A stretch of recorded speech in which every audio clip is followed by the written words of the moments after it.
मैत्रिणींनो, आज आहे भोगीचा सण आणि भोगीच्या सणाला प्रत्येकाच्या घरी भोगीची मिक्स भाजी आणि बाजरीची भाकरी ही केलीच जाते. म्हणूनच खास बाजरीच्या भाकरीचा व्हिडिओ मी आज केलेला आहे. हिवाळ्यामध्ये आपल्या शरीराची उष्णता वाढवण्यासाठी बाजरी ही अत्यंत उपयुक्त असते. त्याचबरोबर बाजरीमध्ये अनेक प्रकारची पोषक तत्वे असतात.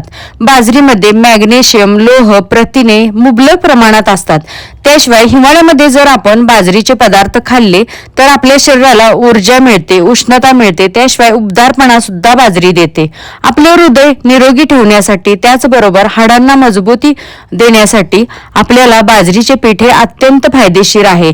त्याशिवाय आपले वजन कमी करण्यासाठी सुद्धा बाजरी खूप महत्त्वाची असते.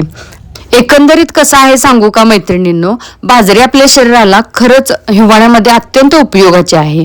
आणि म्हणूनच मला काय वाटतं तर हिवाळ्यामध्ये येणारा जो सण आहे मकर संक्रांतीचा, त्याच्यामध्ये भोगीच्या दिवशी आपण बाजरीची भाकरी ही करण्याची प्रथा असावी. पण काही काही भागामध्ये आज भोगी असली तरी सुद्धा तांदळाची भाकरी केली जाते. ते त्या भागानुसार ठरलेलं असावं.